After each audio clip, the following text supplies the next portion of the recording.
Juliana نے تمام باتیں اول و آخر الہان کو بتا دی تھی۔ یار یہ چوہیاں ایک نمبر کی فلم ہے۔ الہان نے دونوں ہاتھوں سے سر پکڑ لیا تھا۔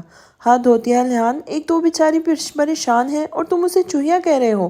جولیانا نے اسے گھورا تھا۔ ظاہر ہے چوہیا ہی کہوں گا، چوہا تو کہنے سے رہا، اور آپ اس بیمار عورت کی زیادہ طرفداری مت کیجیے۔ وہ ڈائننگ ٹیبل کے ایک کرسی کھینچ کر بیٹھ گیا تھا۔ اوہو، آپ یونیورسٹی کے لیے لیٹ نہیں ہو رہے تھے جناب؟ وہ پاؤں پر پاؤں چڑھاتے ہوئے بولی تھی۔ ہو تو رہا تھا، مگر اب کیا کروں گا جا کے میں؟ وہ چابیوں کا گچھا واپس ٹیبل پہ رکھتے ہوئے مایوسی سے بولا تھا۔ کیوں؟ اسائنمنٹ جمع نہیں کروانا تھا؟ متصفر ہوئی تھی۔ گولی مارو اسائنمنٹ کو، دل آویز نہیں ہوگی تو میں کیا چنے بیچوں گا یونیورسٹی میں؟ اور ویسے بھی میرا اسائنمنٹ بھی دل آویز کے پاس ہی ہے، سو جانے کا فائدہ نہیں۔ وہ مرے انداز میں بولتا ہوا کچن میں گھس گیا اور کافی بنانے لگا۔ جولیانا صوفے سے اٹھ کر کچن کاؤنٹر کے پاس آ کے رک گئی تھی۔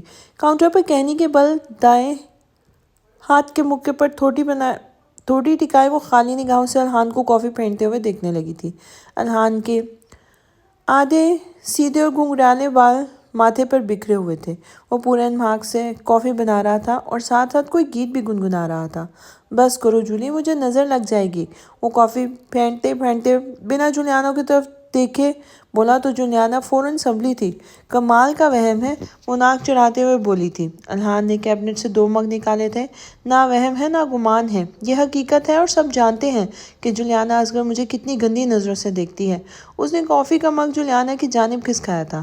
یہ کافی کا کپ کافی ہوگا ڈوب کر مرنے کے لیے؟ جولیانا نے غصے سے ناک پھلاتے ہوئے کہا تھا۔ کوئی احمق ہی ہوگا جو تمہاری آنکھوں کو چھوڑ کے اس کافی کے کپ میں ڈوبنا چاہے گا۔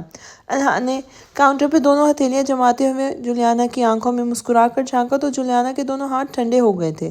دل آویز ہوتی تو اس وقت اتنی خراب پک لائن مارنے پر آپ کی اچھی خاصی بےعزتی کر چکی ہوتی۔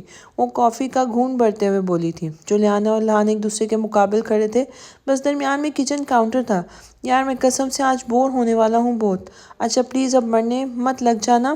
ایک کام کرتے ہیں، ہم دل آویز کے گھر چلتے ہیں، ان کا دل بھی بہل جائے گا۔ اس نے فوراً حل پیش کیا تھا۔ یہ اچھا آئیڈیا ہے، اسی بہانے اس کے شوہر میر راحل سے بھی ملاقات ہو جائے گی۔ میں بھی دیکھوں کون ہے اس شخص جس نے الہان ڈسوزا کو ٹکر دینے کی سوچی۔ اس نے اپنی امڑتی ہوئی ہنسی کو قابو کیا تھا۔ دل آویز نے سن لیا نا کہ تم میرے سر کو اس نام سے پکارا ہے تو وہ تمہیں چھوڑیں گی نہیں۔ وہ جولیانا کو میر راحل کے نئے نام پر ہنسی آئی تھی۔ اور اگر آپ نے اس چوہیا کو بتایا نا تو میں آپ کو نہیں چھوڑوں گا۔ اس نے کافی کا گھونٹ لیا تھا۔ پرومس، جولیانا نے ایک آنکھ دباتے ہوئے یکدم کہا تو الہان کے منہ سے کافی کا فوارہ چھوٹا تھا۔ توبہ توبہ، حسین لڑکا دیکھا نہیں کہ فلرٹ کرنا شروع؟ الہان مشکل بولا تھا۔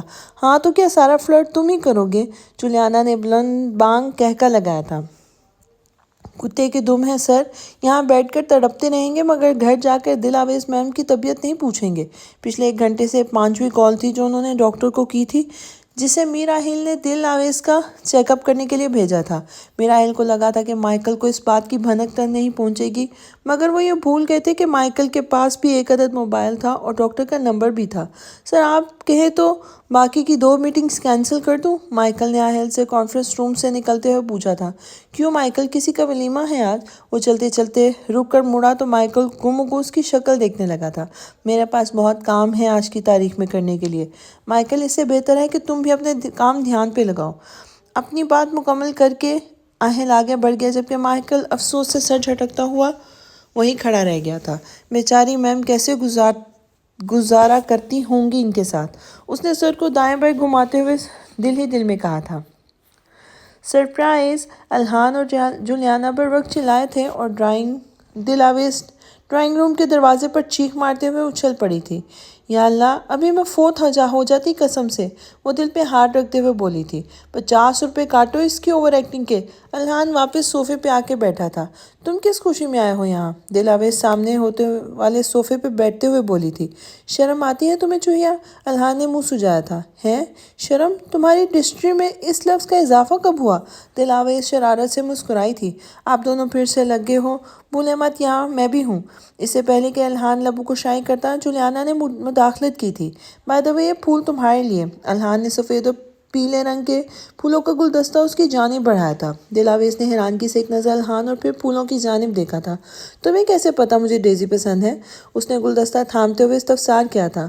مجھے تو ان ڈیزیز کے پیچھے کی پوری کہانی بھی پتا ہے، الحان نے جولیانا کی جانب اشارہ کرتے ہوئے کہا تو دلاویز نے غصے سے جولیانا کو گھورا، جو اس وقت خود کو اس گفتگو سے لا تعلق ظاہر کر رہی تھی، جیسے وہ یہاں موجود ہی نہ ہو۔ جولی، دلاویز نے آئی بروز اچکاتے ہوئے اسے گھورا تو جولیانا نے ملامتی نظروں سے الحان کو دیکھا تھا۔ دلاویز کو بتا دو تم میر سر کو کس نام سے پکار رہے تھے؟ اب توپوں کا رخ الحان کی جانب موڑ دیا گیا تھا۔ تم بہت بولنے لگی ہو لڑکی، تمہیں ٹھکانے لگانا پڑے گا۔ الحان نے جولیانا کی جانب کوشن پھینکا جسے اس نے فوراً کیچ کر لیا تھا۔ آخر کوئی مجھے بتائے گا کہ تم دونوں کے درمیان کیا کھچڑی پک رہی ہے؟ تم بتاؤ جولی، یاہل کو کس نام سے پکارا تھا؟ جولیانا کی ہنسی چھوٹی تھی۔ الحان نے اسے گھور کر خاموش رہنے کی تنبیہ کی اور دلاویز نے جولیانا کے کندھے پر چپت لگائی تھی۔ الحان اور جولیانا کے ساتھ وقت کب گزرا دلاویز کو پتہ ہی نہیں چلا۔ مائیکل، ایک کام کرو، اس کے بعد والی میٹنگ کینسل کر دو، میری طبیعت کچھ ناساز لگ رہی ہے۔ وہ میٹنگ روم میں سربراہی کرسی پہ بیٹھا تو اس کے دائیں جانب مائیکل براجمان تھا۔ آپ ٹھیک ہیں سر؟ وہ فکر مند ہوا تھا۔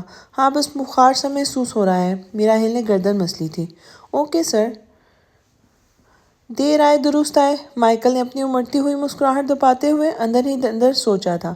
ویسے سر، اب آپ میں کام کو لے کر پہلے والا جذبہ اور پیشن نہیں رہا۔ وہ سامنے لگے پروجیکٹر کو گھورتے ہوئے بولا تھا۔ کیا مطلب؟ آہل نے فوراً گردن تیزی کر کے مائک کو دیکھا تھا۔ نہیں، پہلے آپ چاہے جتنی بھی طبیعت ناساز ہو، آپ دعائیں لے کر کام کیا کرتے تھے، پر گھر نہیں جاتے تھے۔ انداز گول تھا پر بات سیدھی تھی۔ آہل آہستگی سے کھانسا تھا۔ اسے کوئی مناسب جواب نہیں سوجا تھا۔ اٹس اوکے سر، آپ کی طبیعت خراب ہے، آپ کو وائٹامن ڈی کی ضرورت ہے، اس نے منہ میں کہا۔ ڈی سے مراد دلاویز تھا، اور تمہیں وائٹامن ایل، جی اور سی کی۔ میں سمجھا نہیں سر۔ لات، گھوسا اور چپل۔ میراحیل سامنے ہوتے ہوئے بولا تو مائیکل نے بمشکل اپنی ہنسی روکی تھی۔ میراحیل نہ چاہتے ہوئے بھی گھر جلدی آ گیا تھا اور آتے اس نے دل پر 200 کلو کا پتھر رکھ کر دلاویز کے کمرے کی جانب رخ موڑا ہی تھا کہ ڈرائنگ روم سے کسی مرد کے ہنسنے کی آواز آئی تھی۔ میراحیل کا وجود سر سے پاؤں تک جم گیا تھا۔ وہ لمبے ڈگ بھرتا ہوا ڈرائنگ روم کی جانب بڑھ گیا تھا۔ صوفے پر الحان ڈسوزا کو دیکھ کر میراحیل کے اعصاب تن گئے۔ وہ سیکنڈ کے 1000ویں حصے میں صوفے پہ بیٹھے اس شخص کو پہچان گیا تھا۔ ساتھ والے سنگل صوفے پہ جولیانا بیٹھی تھی۔ میراحیل کو وہاں دیکھ کر سب یکدم صوفے سے کھڑے ہوئے تھے۔ ہیلو سر، کیسے ہیں آپ؟ وہ آج میری طبیعت کچھ ٹھیک نہیں تھی تو ہم دلاویز کی خیریت پوچھنے گھر آ گئے تھے۔ الحان نے دلاویز کا جملہ مکمل کیا تھا۔ ہیلو، میں الحان۔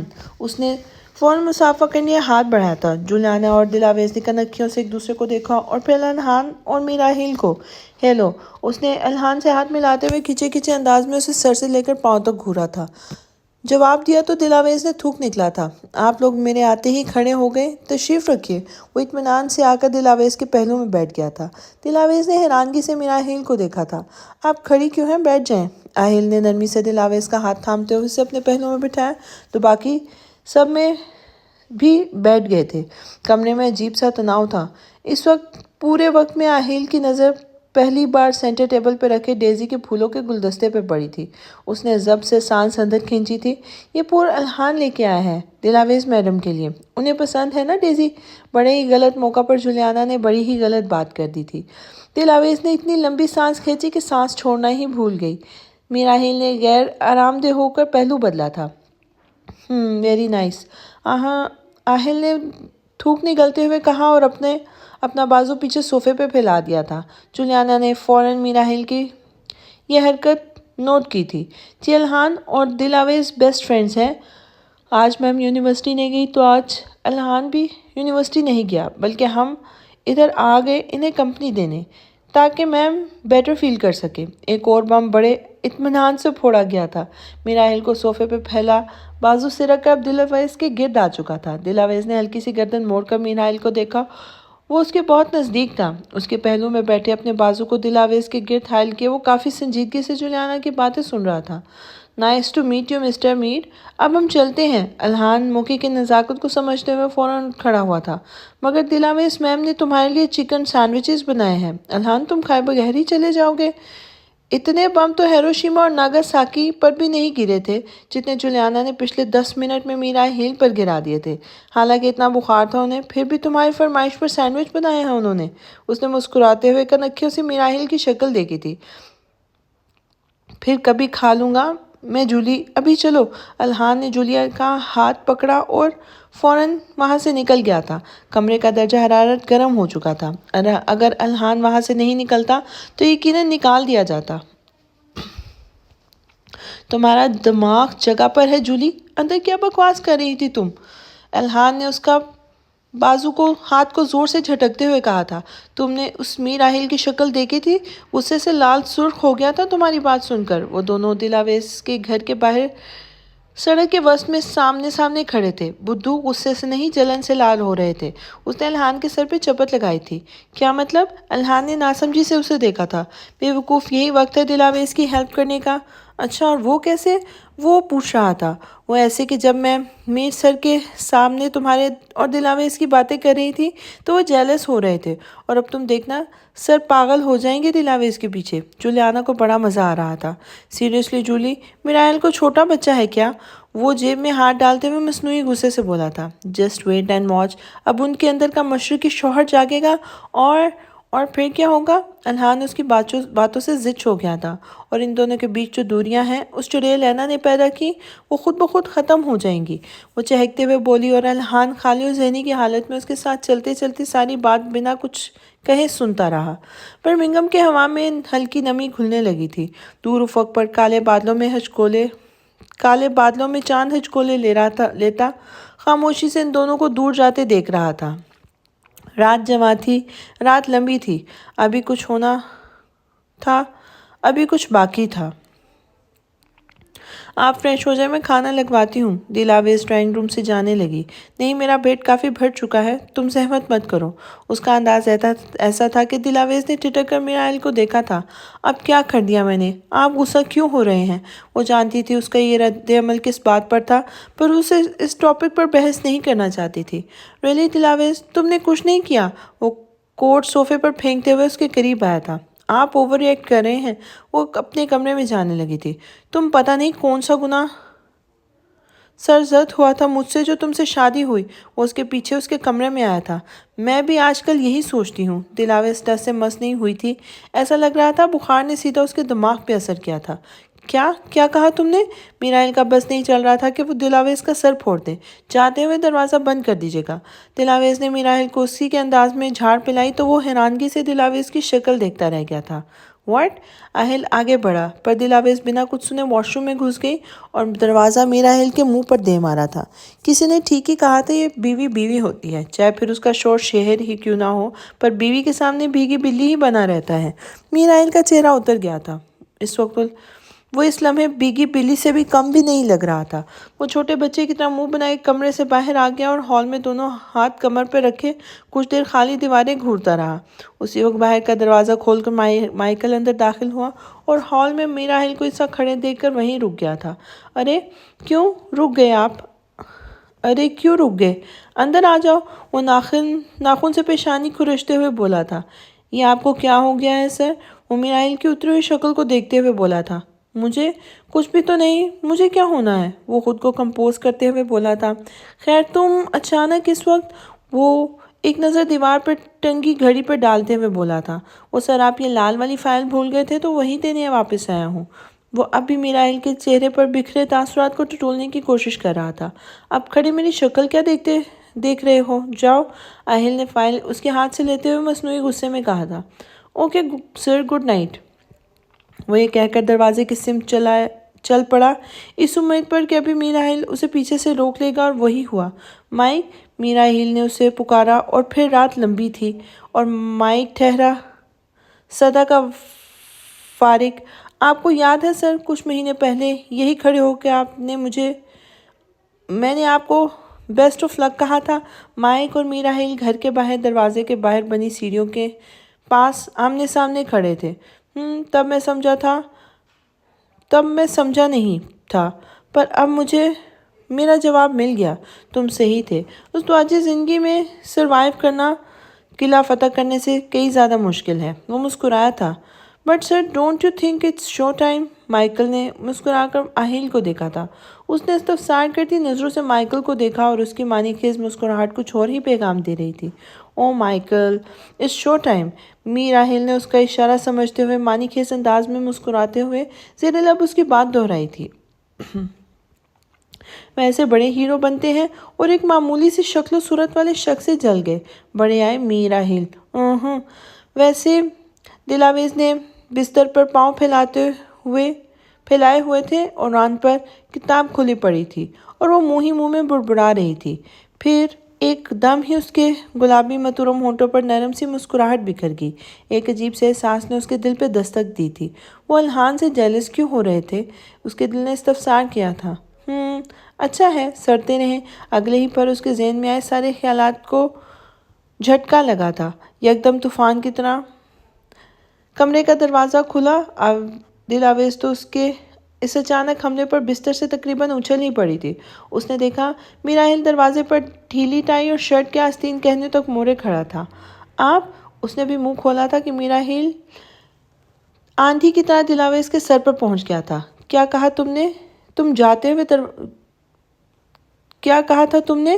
جاتے ہوئے دروازہ بند کر دیجیے گا۔ اب اتنے برے دن بھی نہیں آئے کہ مجھے میری بلی اور مجھے ہی میاؤں کرے۔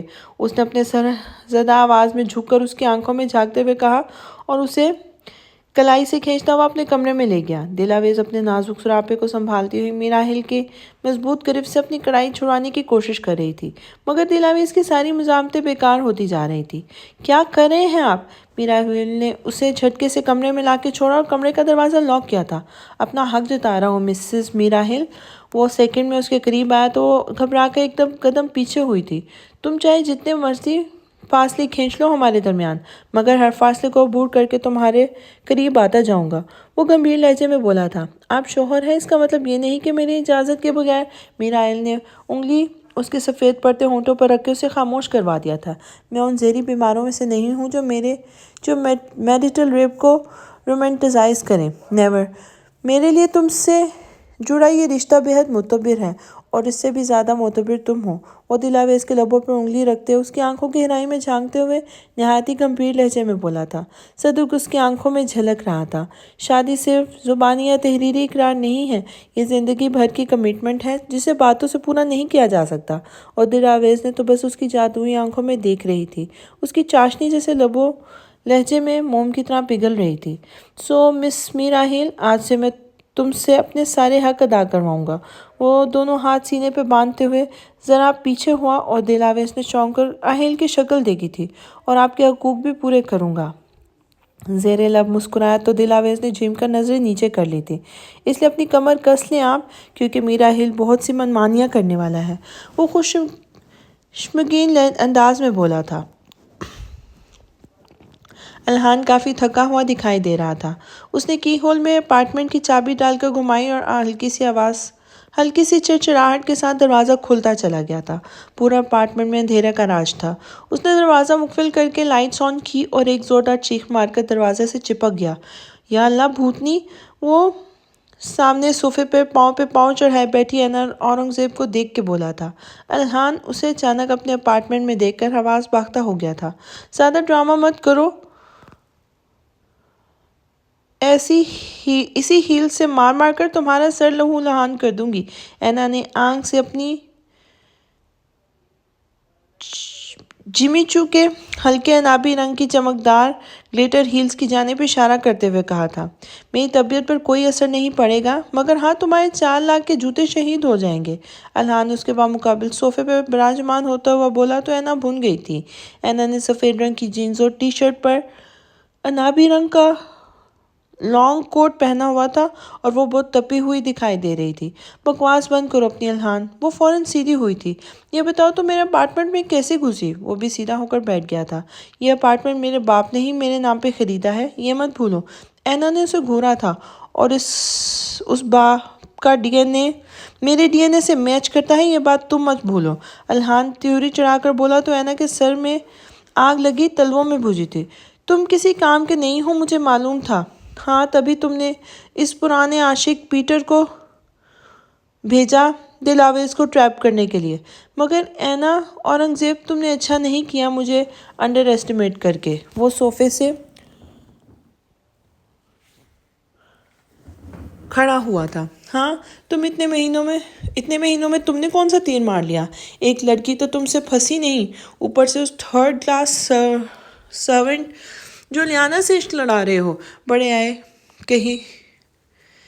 بڑے آئے کیسا نوا؟ اینا نے چوٹ کی تھی۔ کم از کم میں تمہاری طرح خود کو اپنی نظروں میں گرا تو نہیں رہا نا؟ الیان نے سنجیدگی سے کہا تو اینا جھاگ کی طرح بیٹھ گئی تھی۔ انسان جب محبت کی دہلیز پار کرتا ہے تو اپنی عزت نفس دہلیز کے پار چھوڑ کر اندر داخل ہوتا ہے۔ یہ بات تم نہیں سمجھو گے کیونکہ تم نے کبھی کسی سے محبت نہیں کی نا الیان اورنگزیب۔ اینا نڈھال سی صوفے پر اس سے اٹھی، سینٹر ٹیبل سے اپنا سیل فون اٹھایا اور دروازے کی جانب جانے لگی تھی۔ اینا وہ دونوں ایک دوسرے سے بہت محبت کرتے ہیں، تم چاہو کچھ بھی کر لو انہیں جدا نہیں کر سکتی۔ اتنے عرصے میں مجھے بات معلوم ہو گئی ہے، بہتر ہے تم بھی اس حقیقت کو تسلیم کر لو۔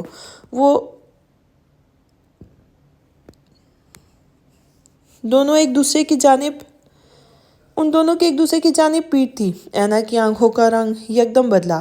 اس نے الہان کو کندھے سے پکڑ کر اپنی جانب موڑا تھا۔ آہیل دلاویز سے محبت نہیں ہمدردی کرتا ہے، سمجھے؟ اور اکثر محبت کی شروعات ہمدردی سے ہوتی ہے، وہ یاسیت بھرے لہجے میں بولا تھا۔ اینا ایک قدم آگے آئی اور تھوڑی سی الہان کے چہرے کو ذرا اوپر کی اور اسے جانچتی نظروں سے گھورتی رہی۔ اس کے چہرے پر اس وقت چٹان سے بھی زیادہ سخت تاثرات ابھرے تھے۔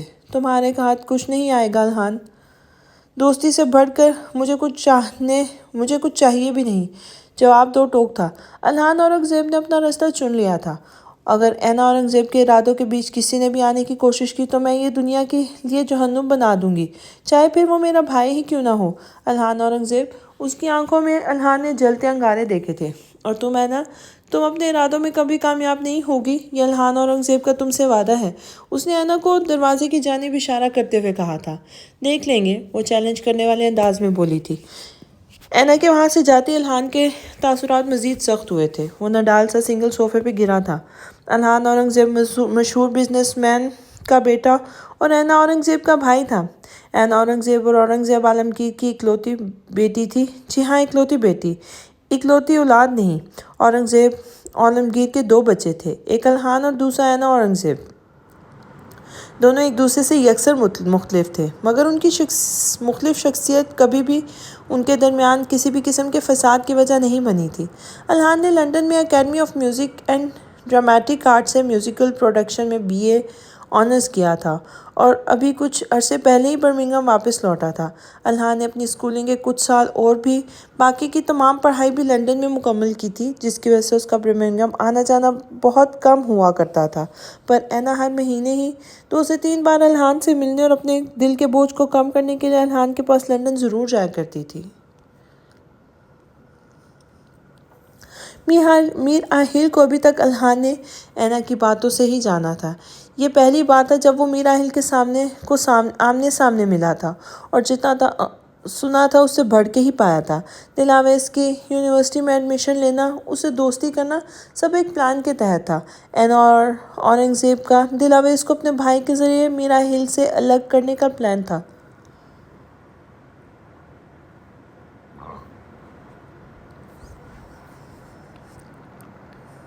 مگر وہ بھول گئی تھی کہ الہان اورنگزیب کا صرف DNA اینا اورنگزیب سے میچ کرتا ہے، پرسنالٹی نہیں، اور یہی تھا ان دونوں کے درمیان آنے والا پہلا کلیش۔ سفید ستونوں والی یہ حویلی سب سے باہر سے دکھنے میں جتنی شاندار اور فصیح دکھائی دیتی تھی، اندر سے اتنی ہی پراسرار اور مخفی بھی تھی۔ یہاں ہر دیوار کے کان تھے، ہر کمرے کی آنکھیں تھیں، ایک ایک اینٹ کے نیچے 100 راز دفن تھے۔ خوبصورتی خراج مانگتی ہے۔ آج خاموشی سے کھڑی اس اداس حویلی کے آنگن میں کبھی تتلیاں اڑا کرتی تھی، پھول کھلا کرتے تھے۔ یہاں کے لوگ کبھی تہوار منایا کرتے تھے، ہنستے تھے، گاتے تھے، خوشیاں مناتے تھے، مگر آج اس حویلی پر خاموشی کا پہرا تھا۔ اداسی اس حویلی کا طواف کرتی تھی، غم یہاں کے مکینوں کی زندگی کا محور بن گیا تھا۔ اب یہ حویلی اینٹ اور پتھر کی 4 دیواری بن کر رہ گئی تھی، جہاں چلتی پھرتی سانس لیتی زندہ لاشیں رہا کرتی تھیں۔ انسان تو کب کا یہاں سے کوچ کر گئے تھے۔ زندگی کا ہر گزرتا دن میر خلیل کو مایوسی اور اداسیوں کے اندھیرے میں دھکیل رہا تھا۔ زلیخا کی بیماری کو اب 1.5 مہینہ ہونے کو آیا تھا، مگر اس کی حالت میں رتی بھر سدھار نہیں آیا تھا۔ ریما اپنا سارا وقت کمرے میں گزارا کرتی تھی۔ ایک عرصے سے اس نے سورج نہیں دیکھا تھا۔ رات کے اندھیرے میں بھی کمرے کھڑکی سے لگ کر وہ محض تارے دیکھا کرتی تھی اور اس لمحے کو فراموش کرنے کی جدوجہد میں رہتی تھی جب اس نے ماں کو بی جان کے منہ پر تکیہ رکھ کر ان کو قتل کرتے ہوئے دیکھا تھا۔ اس ایک لمحے نے ریما سے اس کی مسکراہٹ، اس کے دل کا سکون اور اس کی معصومیت چھین لی تھی۔ لا علمی بھی ایک نعمت ہوتی ہے، مگر اللہ ہر کسی کو ایسی نعمت سے نہیں نوازتا۔ یہ ریما نے اس دن جان لیا تھا۔ کبھی کبھی حقیقت انسان پر بڑی بے رحم ثابت ہوتی ہے۔ وہ وقت سے پہلے سمجھداری، معصومیت چھین لیتی ہے۔ کریم اب گھر میں کم اور اپنے لفنگے دوستوں کے ساتھ گاؤں کی سڑکوں پر زیادہ پایا جاتا تھا۔ آئے دن کریم کے کارناموں کی ایک لمبی فہرست لیے جلالی حاضر ہوتا تھا۔ ان گنت نقصانوں کا ڈھیر تھا جس کی بھرپائی کا بھار میر خلیل اٹھا رہے تھے، جس کی وجہ سے کاروبار میں نفع کم نقصان زیادہ ہو رہا تھا۔ ایسا لگ رہا تھا کالے بادلوں نے اس حویلی کو اپنی زد میں لے لیا ہے۔ آہستہ آہستہ سب ختم ہو رہا تھا اور میر خلیل کچھ نہیں کر پا رہے تھے۔ جیسی کرنی ویسی بھرنی، نہ مانے تو کر کے دیکھ، جنت بھی دوزخ بھی ہے، نہ مانے تو مر کے دیکھ۔ میر خلیل اس وقت صحن میں موجود صوفے پر سر پیچھے گرائے آنکھیں موند کر بیٹھے ہوئے تھے۔ سینٹر ٹیبل پر زمینوں کے حساب کتاب کا کھاتا رکھا ہوا تھا۔ ابھی کچھ دیر پہلے جلالی لے کر حاضر ہوا تھا۔ انہوں نے سائیڈ ٹیبل پر رکھے لینڈ لائن کی جانب ہاتھ بڑھایا اور میراحیل کا نمبر ڈائل کرنے لگے۔ پھر کسی احساس کے تحت انہوں نے ریسیور دوبارہ رکھ دیا تھا۔ بن موسم بادل برسنے لگے تھے۔ آسمان پر بجلی اتنے زور کی کڑکی کے سفید ستونوں والی حویلی رات کے کالے سائے میں چمکنے لگی تھی۔ دلاویز چپ چاپ بستر پہ آلتی مالتی بارے سرہانے سے ٹیک لگائے، ہاتھ سینے پہ باندھے بیٹھی ہوئی تھی اور میراحیل کی کارستانیاں دیکھ رہی تھی۔ مجھے اپنے بستر کے سوا کہیں نیند نہیں آتی، دلاویز نے اپنے ناخنوں کو گھورتے ہوئے کہا تو میراحیل جو جھک کر اپنا تکیہ ٹھیک کر رہا تھا، رک کر دلاویز کو دیکھا تھا۔ وہ سیاہ رنگ کے نائٹ سوٹ میں ملبوس تھا، بال بکھرے ہوئے تھے۔ یہ تمہارا ہی بستر ہے مسز میراحیل، وہ رسان سے اپنے سائیڈ پر آ کر لیٹ گیا تھا۔ نہیں، یہ آپ کا کمرہ ہے اور یہ آپ کا بستر ہے، وہ دان کچکچا کر بولی اور ایسا کرتے ہوئے میراحیل کو اور بھی زیادہ خوبصورت لگ رہی تھی۔ میراحیل نے گردن ترچھی کر کے دلاویز کو دیکھا جو ابھی اپنے ناخنوں کو گھور رہی تھی تو وہ دائیں کہنی کے بل دلاویز کی طرف جھکا تھا۔ یہ کمرہ بھی تمہارا ہے اور یہ بستر بھی تمہارا ہے، اپنائیے تو، نرمی سے کہتے ہوئے اس نے دلاویز کا بازو پکڑ کے اپنی طرف کھینچا تھا، اور آج سے میں بھی تمہارا ہوں۔ اس کی سمندر جیسی خاموش اور گہری آنکھیں دلاویز کی آنکھوں میں گڑ گئی تھیں۔ میراحیل کا انداز تھا یہ کوئی دو دھاری تلوار جو دلاویز کے دل میں پیوست ہوا تھا۔ میں کپڑے بدل کے آتی ہوں، وہ بازو چھڑا کے بولی تھی۔ اندر کلوزٹ سے میرے کپڑے نکال لو، کل میں سرونٹ کو بول کر تمہارا سارا سامان یہاں شفٹ کرنے کے لیے کہہ دوں گا، وہ واپس لیٹتے ہوئے بولا تھا۔ میں آپ کے کپڑے کیسے پہن سکتی ہوں، وہ تذبذب سے بولی تھی۔ اٹس اوکے، ویسے بھی میاں بیوی ایک دوسرے کا لباس ہوتے ہیں، وہ آنکھیں بند کر کے اپنی مسکراہٹ دباتے ہوئے بولا تھا۔ ہیں؟ دلاویز کو اس کی بات سمجھ نہیں آئی تھی۔ تم اب جا رہی ہو کہ میں آؤں تمہاری مدد کرنے، وہ بستر سے اٹھتے ہوئے دوسرے معنوں میں دھمکی دی تھی۔ نہیں نہیں، میں جاتی ہوں، وہ فوراً واش روم میں گھس گئی تھی اور کچھ دیر بعد میراحیل واش روم کے دروازے کو مسکرا کر تکتا رہا تھا۔ کچھ دیر بعد دلاویز میراحیل کا ڈھیلا ڈھالا سا سرمئی رنگ کا نائٹ سوٹ پہنے واش روم سے نکلی تھی۔ سیاہ لمبے بال دائیں کندھے سے ہو کر آگے کو گر رہے تھے۔ دلاویز مارے شرم کے پانی پانی ہو رہی تھی اور میراحیل کی نظریں تھیں جنہیں دلاویز کے سراپے سے ہٹانا اس وقت مشکل ہو گیا تھا۔ میراحیل کا وجود اس وجہ سے جم گیا تھا اس طرح سے جم گیا تھا جیسے مقناطیس کی کشش سے لوہا جم جاتا ہے۔ میراحیل کی نظروں کا ارتکاز سمجھتے ہوئے دلاویز مزید جھم گئی تھی۔ میراحیل نے خود پر ضبط کرتے ہوئے کروٹ بائیں جانب لے لی تھی۔ اب اس کا رخ ٹیرس کی طرف تھا۔ دلاویز چھوٹے چھوٹے قدم اٹھاتی ہوئی بیڈ تک آئی اور خاموشی سے دائیں کروٹ پر لیٹ گئی تھی۔ دونوں ایک دوسرے کی جانب پشت تھیں، مگر دل میں خیال ایک دوسرے کا تھا۔ درمیان میں محض 5 انچ کا فاصلہ حائل تھا، مگر یوں لگ رہا تھا کہ صدیوں کی مسافت تھی۔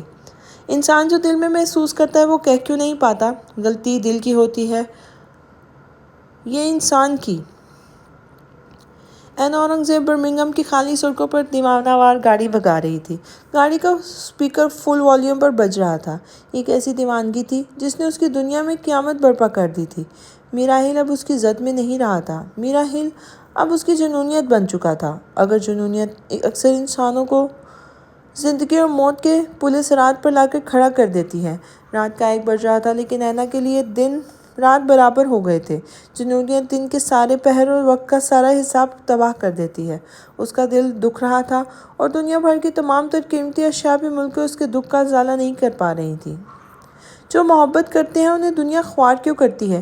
اینا کی سرخ آنکھوں میں ہلکا سا پانی اتر آیا تھا، جس میں وہ اپنے ارمانوں کو ڈوبتا دیکھ رہی تھی۔ دکھ ہوتا ہے جب آپ کسی کو پوری شدت سے چاہو، اسے ہر پل اپنے رب سے مانگو، پر وہ شخص بنا کسی جدوجہد کے کسی اور کو مل جائے۔ محبت کا اتہاس لکھنے والوں نے یہ کیوں نہیں لکھا کہ محبت پر یک طرفہ پیار کرنے والوں کا سب سے زیادہ حق ہوتا ہے؟ جو کہانیاں مکمل نہیں ہوتی، ان کہانیوں کو دنیا کیوں یاد نہیں کرتی؟ کیوں کامل محبتوں کو عنوان کا محور بنایا جاتا ہے؟ یک طرفہ محبتیں کیا اتنی فرسودہ بیکار ہوتی ہیں، جن کا ذکر ان کتابوں میں نہیں، جہاں لیلا مجنوں کی داستانیں رقم ہیں اور لمحوں کی بات بھٹکا اسے خیال ہی نہیں رہا کہ وہ گاڑی رونگ وے چلا رہی ہے۔ سامنے سے آتی ہوئی گاڑی کی تیز ہیڈ لائٹس نے اینا کی آنکھوں کو چندھایا تھا۔ اس نے اسٹیئرنگ تیزی سے گھمایا اور گاڑی زور سے سڑک کے کنارے پہ موجود ایک بلند قامت درخت سے جا کے ٹکرائی تھی۔ ہوا میں دھواں سا پھیل گیا تھا۔ اینا کا سر زور سے اسٹیئرنگ سے ٹکرایا اور آہستہ آہستہ اس کی آنکھوں کے سامنے دھندلاہٹ پھیل گئی تھی۔ اس دھند میں ایک پیکر دکھا تھا۔ وہ کون تھا؟ اس کا ذہن پہچان نہیں پا رہا تھا۔ ایک لمس تھا جس نے اینا کو سہارا دے کے گاڑی سے باہر نکالا تھا۔ ایک آواز تھی جو شناسائی کا پیغام دے رہی تھی اور اینا بے ہوش ہو گئی تھی، جیسے اسے اطمینان تھا کہ وہ محفوظ ہاتھوں میں ہے۔ دلاویز خواب خرگوشی میں تھی، ہر شے سے بے نیاز، مگر میراحل کی نیندیں تو اڑ گئی تھیں۔ ایک کروٹ پر لیٹے لیٹے اس کی بازو اور گردن اکڑ گئے تھے۔ اس نے آہستگی سے کروٹ بدلی تو نظروں کے آگے دلاویز کا بے پرواہ سا بکھرا سراپا تھا۔ زندگی کی افراتفری میں اس نے کبھی دلاویز کو فرصت سے دیکھا ہی نہیں تھا۔ اس کی آنکھیں، نرم ریشم جیسی پلکیں، سرخ متورم ہونٹ اور سفید ٹمٹماتی گال۔ اچانک ہی میراحل کو اپنی غفلت پہ حیرت ہوئی تھی۔ دلاویز کے سلکی بال اس کے ماتھے سے پھسل کے اس کے چہرے اور آنکھوں کو چوم رہے تھے۔ میراحل نے انہیں اس کے چہرے سے ہٹانے کی کوشش نہیں کی۔ اگر یہ خواب تھا، وہ جاگنا نہیں چاہتا تھا۔ وہ بس دلاویز کو ٹکٹکی باندھے دیکھتا رہا تھا۔ کتنے لمحے اس نے بنا پلکیں جھپکائے گزار دیے تھے۔ اسے اپنی دھڑکن کی تیزی میں واضح فرق محسوس ہوا تھا۔ اب اسے احساس ہوا تھا کہ اس کا دل آج تک کسی دوسری عورت کے لیے نرم کیوں نہیں پڑا تھا۔ ایسا نہیں تھا کہ میراحل نے کبھی خوبصورتی نہیں دیکھی تھی، پر جو دلاویز میں تھا وہ کسی دوسری عورت میں نہیں تھا اور نہ ہو سکتا تھا، کیونکہ کوئی دوسری عورت اس کی نکاح میں نہیں تھی۔ گھڑی کے کانٹوں کی کھچ کھچ اور تیزی سے دھڑکتا ہوا دل میراحل اٹھ کر بیٹھ گیا تھا۔ اس نے پیچھے مڑ کر دیکھنے کی جرأت نہیں کی تھی، یوں جیسے پیچھے مڑ کر دیکھا تو مٹی کا مجسمہ بن جاتا۔ وہ اٹھ کر ٹیرس کی کھلی فضا میں آ گیا تھا۔ ریلنگ پر دونوں ہتھیلیاں جمائے وہ تیز نیچے دور تک پھیلے سبزہ زار کو دیکھ رہا تھا۔ آسمان پر چاند چہک رہا تھا۔ شرارت کرتی فضاؤں نے میراحل کے بالوں کو الجھا دیا تھا۔ اس نے بالوں میں ہاتھ پھیر کر انہیں درست کیا تھا۔ اس کے لبوں کی مسکراہٹ کچھ اور ہی پیغام دے رہی تھی، وہی جو میراحل سمجھ نہیں پا رہا تھا۔ دلاویز کی آنکھ آج الارم سے نہیں بلکہ کسی کے قدموں کی آہٹ سے کھلی تھی۔ اس نے گلابی ڈوروں سے سجی آنکھوں کو کھولا تو وہ بالکل اس کے سامنے کھڑا تھا، ٹاول سے اپنے گیلے بالوں کو رگڑتے ہوئے دلاویز کو پوری توجہ سے دیکھ رہا تھا۔ دلاویز فوراً سے اٹھ کر بیٹھی تھی۔ Good morning mrs Mirahil. وہ ٹاول بستر پہ اچھالتا ہوا دلاویز پر جھکا تو وہ پیچھے کو کھس گئی تھی۔ میراحل کی خاموش نگاہیں ایک بار پھر دلاویز کے خوبصورت سرافے کا طواف کرنے لگی تھی۔ وہ جیسے جیسے دلاویز کے نزدیک آ رہا تھا، دلاویز خود کو پیچھے دھکیلتی جا رہی تھی، یہاں تک کہ وہ بیک گراؤنڈ سے جا لگی تو میراحل کے ہونٹوں پر فاتحانہ مسکراہٹ ابھری تھی۔ وہ دلاویز کو اس طرح بے چین کر کے بہت لطف اندوز ہو رہا تھا۔ اس نے سائڈ ٹیبل سے اپنا موبائل اٹھایا، ڈریسنگ ٹیبل کے سامنے جا کے کھڑا ہو گیا تھا۔ دلاویز نے دھوئیں دھار نظروں سے میراحل کو دیکھا اور چادر سائڈ پر پھینکتے ہوئے واش روم میں داخل ہو گئی۔ جیسے ہی دروازہ مقفل کرنے لگی، میراحل نے ہاتھ پھنسا کر دروازہ بند کرنے سے روک دیا۔ یہ آپ کیا کر رہے ہیں؟ وہ چونکی تھی۔ دروازہ بند نہیں ہوگا۔ وہ دروازہ کھول کے اندر داخل ہو گیا تھا۔ لیکن مجھے منہ دھونا ہے، وہ برہمی سے کہتے کہتے رک گئی تھی، اور مجھے اپنی بیوی کو منہ دھوتے ہوئے دیکھنے کی خواہش ہے۔ وہ مسکراتے ہوئے دونوں بازو سینے پر لپیٹے ہوئے بولا تو دلاویز سٹپٹا گئی تھی۔ یہ کیسی عجیب خواہش ہے؟ دلاویز کی شکل اتری تھی۔ خواہش ہے تو ہے، میری خواہشات کا احترام کرنا تمہارا فرض ہے نا مسز میراحل؟ وہ دلاویز کے چہرے پر آئی لٹ کو کان کے پیچھے رستے ہوئے بولا تھا۔ اب آپ منہ دھو رہی ہیں یا میں آپ کو منہ دھلواؤں؟ وہ آستین چڑھانے لگا تو دلاویز نے فوراً سے نل کھولا اور پانی کی چھینٹیں آہستگی سے اپنے چہرے پر مارنے لگی۔ میراحل وہیں واش بیسن کاؤنٹر سے لگ کر دلاویز کو دیکھنے لگا۔ خوشی، تسکین اور مسرت جیسے الفاظ کم تھے اس لمحے میراحل کی کیفیت کو بیان کرنے کے لیے۔ وہ اس پل دلاویز کو دیکھ کر محسوس کر رہا تھا، یہ محبت جسمانی محبتوں سے پرے تھی، سب سے عزیز اور سب سے معتبر۔ میرا برش میرے واش روم میں ہے۔ میراحل کا تسلسل دلاویز کی آواز سے ٹوٹا جو اس سے مخاطب تھی۔ کوئی بات نہیں، تم میرا برش استعمال کر لو۔ اس نے کیبنٹ سے اپنا برش نکال کے اس کی جانب بڑھایا تھا۔ دلاویز نے چونک کر میراحل کو دیکھا۔ وہ اسے پہلی ہی بڑی محبت اور توجہ سے دیکھ رہا تھا۔ اس نے خاموشی سے اس کا برش تھام لیا تھا۔ اگلے چند لمحے جب تک دلاویز نے برش کر کے اپنا منہ صاف نہیں کیا، وہ اسی طرح اسے دیکھتا رہا تھا، یہاں تک کہ دلاویز نے ٹاول بار کی جانب ہاتھ بڑھایا تو میراحل نے اس کا ہاتھ تھام لیا تھا۔ دلاویز کو لگا اس کا سانس درمیان میں ہی اٹک گیا ہے، وہ اپنی جگہ سے ہل نہیں سکی۔ میراحل نے ٹاول بار سے ٹاول کھینچا اور دلاویز کے چہرے کو آہستگی سے پوچھنے لگا تھا۔ اس پورے وقت میں میراحل کی نظریں ایک پل کے لیے بھی دلاویز کے چہرے سے نہیں ہٹی تھی۔ دلاویز کے سبھی چہرے پر سرخی چھا گئی تھی۔ میں یونیورسٹی کے لیے لیٹ ہو گئی ہوں، دلاویز نے اسے یاد دہانی کروائی، ورنہ میراحل تو کسی اور ہی موڈ میں تھا۔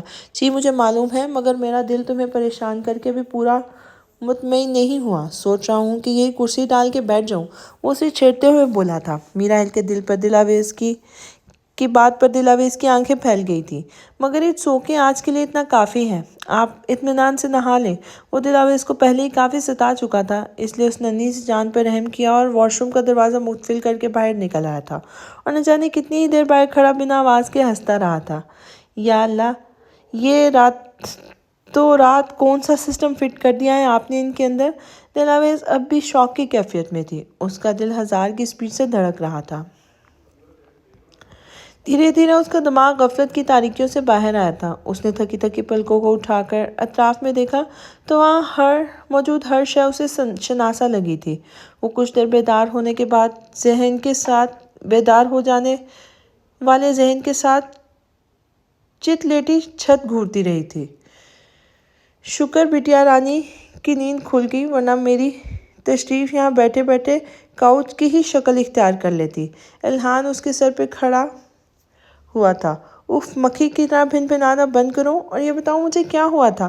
اینا اٹھ کے بیٹھنے کی کوشش کرنے لگی، مگر اس وقت اس کے سر پہ زبردست قسم کی ٹیسیں اٹھنے لگی تھی۔ شراب حرام ہے اور شراب پینے والا حرام اس نے زور سے کھانس کر جملہ ادھورا چھوڑ دیا تھا۔ اب نشے میں دھت گاڑی چلاؤ گی تو یہ تو ہوگا نا، اپنی گاڑی کا ستیہ ناش کیا سو کیا، میری کاواساکی کو بھی شہید کر دیا۔ نہیں مطلب اپنی گاڑی پھوڑی سو پھوڑی، میری معصوم بائک نے تمہارا کیا بگاڑا تھا جو اسے جنت میں پہنچا دیا تم نے؟ وہ دونوں ہاتھ کمر پہ رکھتے ہوئے برہمی سے اینا کو گھور رہا تھا۔ باہر میں جائے تمہاری بائک، تمہارا جو نقصان میرے دل کا ہوا ہے اس کے آگے یہ سب معمولی سی بات ہے۔ اینا اپنا سر پکڑتے ہوئے بولی تھی۔ تم ایڈیٹ ہو اینا، کچھ بھی ہو سکتا تھا، شکر کرو تمہیں کچھ نہیں ہوا، اور نہ جس کی یاد میں تم پی کے ڈرائیو کر رہی ہو نا، تم مر جاتی تو وہ تمہاری قبر پر پھول ڈالنے بھی نہیں آتا۔ الہان کا پارا ہائی ہوا تھا۔ محبت میں ضد نہیں ہوتی، محبت اتنی سیلفش نہیں ہوتی، محبت کسی کو اپنے پہلو سے باندھ کر اس کا سانس نہیں روکتی، محبت میں جھگڑنا نہیں، آزاد کرنا سیکھو، خود بھی کھل کے سانس لو اور سامنے والے کو بھی لینے دو۔ وہ ایک دم ہی پھٹ پڑا تھا۔ اینا نے حیرانگی سے سر اٹھا کر الہان کو دیکھا تھا۔ وہ کبھی غصہ نہیں کرتا تھا، وہ کبھی اونچی آواز میں بات نہیں کرتا تھا، وہ تو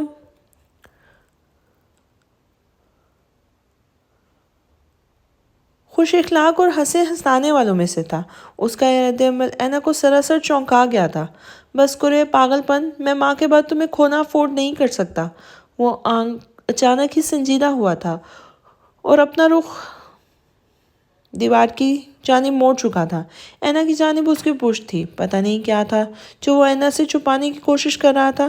تمہیں نہیں پتہ اینا، جب کوئی اپنا مرتا ہے نا تو کتنا درد ہوتا ہے۔ اس کی آواز بھرا گئی تھی۔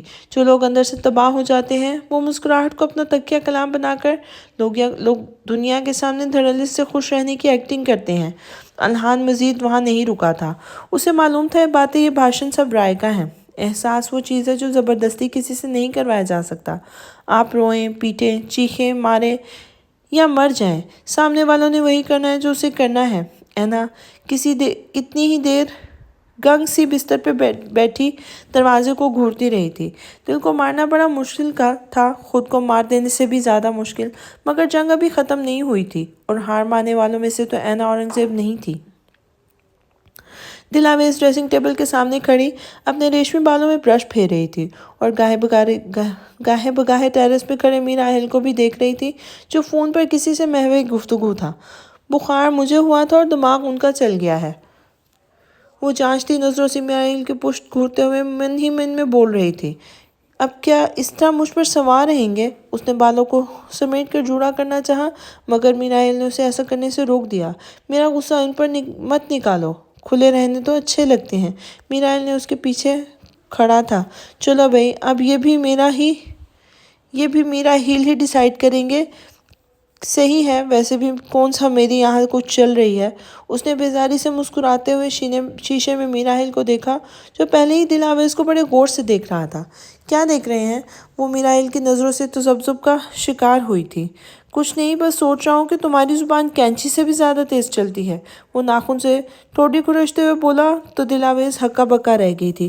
پر میں نے تو کچھ نہیں کہا، وہ اپنی سیاہ بڑی آنکھوں کو گول گول گھماتے ہوئے معصومیت سے بولی۔ جو باتیں آپ ان خوبصورت ہونٹوں سے نہیں کہتی نا، وہ باتیں میں سن لیتا ہوں۔ میر اہل نے اپنی ٹھوڑی دل آویز کے کندھے پر ٹکاتے ہوئے کہا تھا اور برف کی طرح وہ وہی جم گئی تھی۔ یہ منظر میر اہل نے بڑے شوق سے سامنے آئینے میں دیکھا تھا۔ اس شخص کو سمجھنا بہت مشکل ہے۔ وہ جتنا اسے دور بھاگتی تھی اور فرار کے تمام رستوں پر اتنے ہی وہ پہرے لگا دیتا تھا۔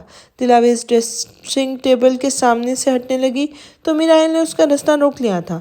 آپ یہ سب کیوں کر رہے ہیں؟ بوکھلاہٹ میں دل آویز کے لبوں سے پھسلا تھا۔ میر اہل کی قربت و نرمی دل آویز کے اوسان خطا کر رہی تھی۔ میری محبت پر تمہارا حق ہے، میں تمہیں بس تمہارا حق دے رہا ہوں۔ اس کے گمبھیر لہجے نے دل آویز کا سانس خشک کر دیا تھا۔ دل آویز کے بالوں سے اٹھتی مہک نے میر اہل کے دل کو تسکین دی تھی۔ وہ بے ساختہ جھک کر اس کے بالوں کی خوشبو اپنے اندر اتارنے لگا تھا۔ اینا آپ سے بہت محبت کرتی ہے اہل۔ نہ جانے کیوں اس نے یہ بات کہی تھی۔ اہل نے ایک دم اپنی آنکھیں کھولی تھی۔ اس لمحے کا سارا فسوں ہوا ہو چکا تھا۔ اس نے بازوؤں سے پکڑ کر دل آویز کا رخ اپنی جانب کیا تھا۔ تو تم کیا چاہتی ہو؟ میں اسے اٹھا کر اس گھر لے آؤں؟ اس نے ایک لفظ چباتے ہوئے کہا تھا۔ پر کیا دل آویز، کیا چاہتی ہو تم؟ میرے ضبط کو مت آزماؤ ورنہ بہت پچھتاؤ گی تم۔ میر اہل نے خون ہوتی ہی آنکھوں کو دل آویز کے سیاہ آنکھوں میں گاڑتے ہوئے اسے اپنے بازوؤں سے بھیج کر اپنے اوپر اور قریب کیا تھا۔ کیا کریں گے آپ اہل؟ وہ اس کے سرخ ہوتے چہرے کو بغور دیکھتے ہوئے بولی تھی۔ میں جو کروں گا نا دل آویز، وہ تمہارا دل برداشت نہیں کر پائے گا۔ اس کی گرفت اور سخت ہو گئی تھی۔ بولو دل آویز، کیا چاہو گی میں کیا کروں؟ کیا دیکھنا چاہو گی؟ اس نے خفگی سے دل آویز کو خود سے دور کیا اور پھر ایک قدم نزدیک آ کر ضبط سے کہا تھا۔ کیوں تم زبردستی اس کا نام لے کر میرے دل میں خنجر چلاتی ہو؟ وہ سوال پر سوال کر رہا تھا اور دل آویز کے ہونٹوں پر جیسے قفل لگ گیا تھا۔ میں کسی بھی چیز میں زبردستی کا قائل نہیں ہوں۔ میر اہل نے اپنے غصے پہ قابو پاتے ہوئے سرگوشی کی تھی۔ مگر تم اس طرح مجھے اینا اورنگزیب کا نام لے کر پریشان کرتی رہو گی تو مجبوراً مجھے تمہیں لگام ڈالنی پڑے گی۔ اس سنجیدگی سے کہتا ہوا اس کے نزدیک آیا اور اس کے ماتھے پر مہر ثبت کی نرمی سے اسے ٹوکا تھا۔ آئندہ ہمارے درمیان اس عورت کا ذکر مت کرنا۔ دل آویز کو اپنی دھڑکن رکتی ہوئی محسوس ہوئی تھی۔ وہ مزید کچھ کہنے لگا کہ اہل کا فون اچانک بجنے لگا تھا۔ اس نے برہمی سے کوٹ کی جیب سے فون نکالا تو اسکرین پر مائیکل کا نمبر اس کا منہ چڑھا رہا تھا۔ دل آویز تو موقع کا فائدہ اٹھاتے ہوئے فوراً یہاں سے 9 تو 11 ہو گئی تھی۔ اب کیا مسئلہ ہے مائک؟ میرائل کا دل کیا کہ اسے ہتھیلی پہ بھر کر تھیلی میں بھر کر برمنگم سے اتنا دور پھینکے جہاں کال کرنے کی نیٹ ورک موجود نہ ہو۔ کیا ہوا سر؟ آپ کو ڈسٹرب کر دیا میں نے؟ آگے سے معصوم سا سوال کیا گیا تھا۔ تم کب مجھے ڈسٹرب نہیں کرتے؟ آہیل نے بھی چڑھ کر جواب دیا تھا۔ چلے پھر میں بعد میں کال کرتا ہوں۔ نہیں نہیں، اب چاند پر گرہن لگا ہی دیا ہے تو اب بول ہی دو، کیوں کال کیا تھا تم نے؟ میرائل نے پرفیوم لگاتے ہوئے کہا تھا۔ میں نے بس اتنا پوچھنا تھا، آپ آفس کے لیے نکلیں گے؟ میں آپ کا پچھلے آدھے گھنٹے سے انتظار کر رہا ہوں باہر۔ میراحیل نے ضبط سے پرفیوم کی بوتل واپس ڈریسنگ ٹیبل پر رکھی تھی۔ یقین کرو مائیکل، اگر خون کرنا جرم نہ ہوتا نا تو تم وہ پہلے شخص ہوتے جو میرے ہاتھوں اپنی جان گنواتے۔ میراحیل نے اسے کھری کھوٹی سنا کر فون بند کر دیا اور دوسری جانب مائیکل سمجھ نہیں سکا کہ باس کا دماغ اتنا گرم کیوں ہو رہا ہے۔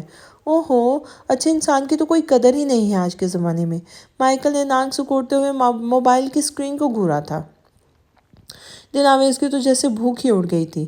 میرائل نے اتنی قربت جو ٹھونس دی تھی صبح صبح، وہ بے مقصد ہی پلیٹ میں رکھے بوائل ایگ کے ٹکڑوں کو کانٹے سے ادھر ادھر کر رہی تھی۔ میرائل جب ڈائننگ روم میں داخل ہوا تو دلاویز اسے کھوئی کھوئی سی دکھائی دی تھی۔ وہ آرام سے اپنی کرسی کھینچ کے بیٹھ گیا اور چھری کانٹے کی مدد سے اپنا فرینچ ٹوسٹ اور آملیٹ کھانے لگا تھا۔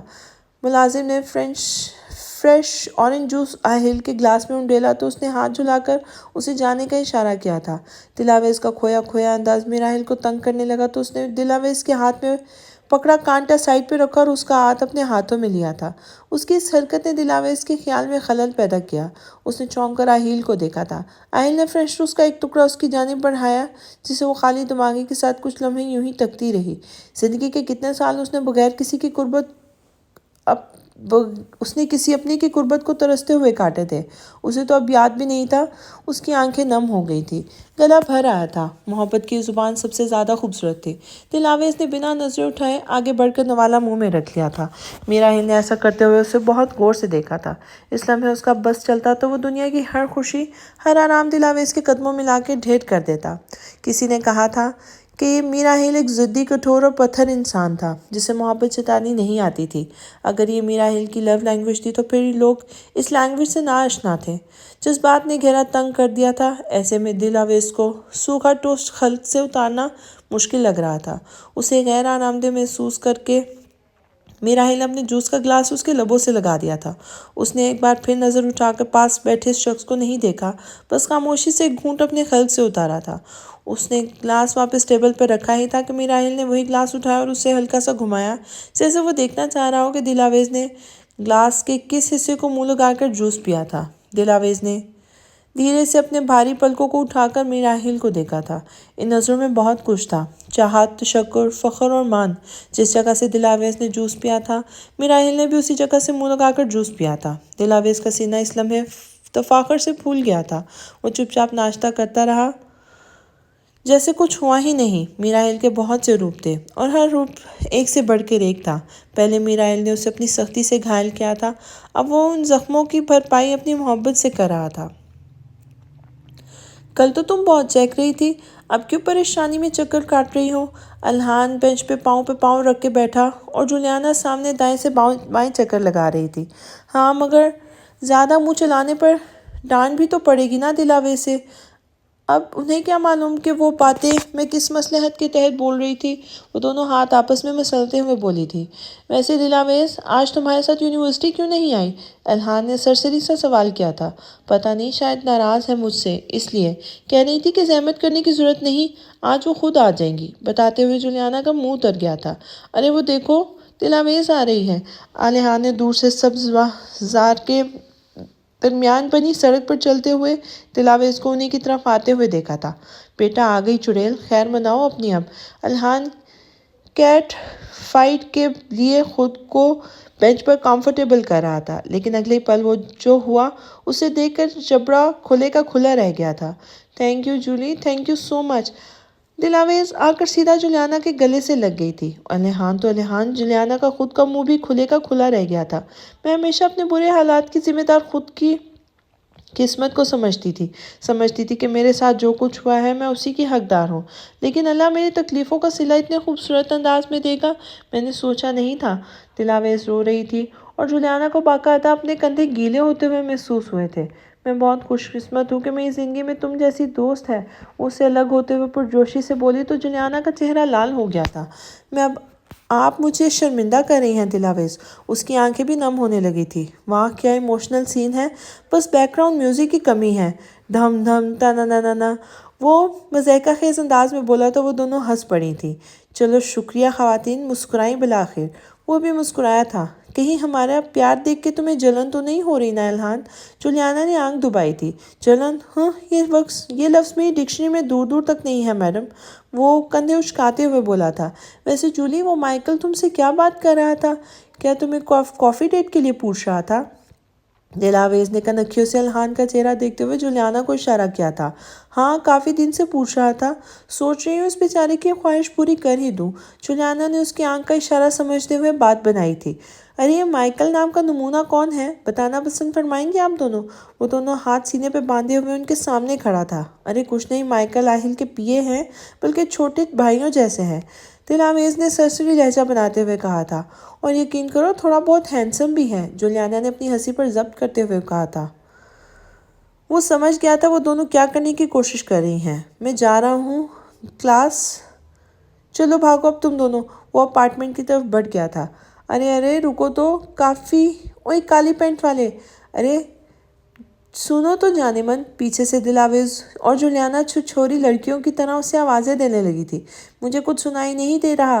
الہان نے انگلیاں دونوں کانوں میں ٹھونس لی تھی۔ گرمی کے موسم میں یکدم بہار آ گئی تھی۔ ایک بار پھر سب کی زندگیاں پٹری پر آ گئی تھی۔ ہنسی نے ایک بار پھر ان کے در پر دستک دینا شروع کی تھی۔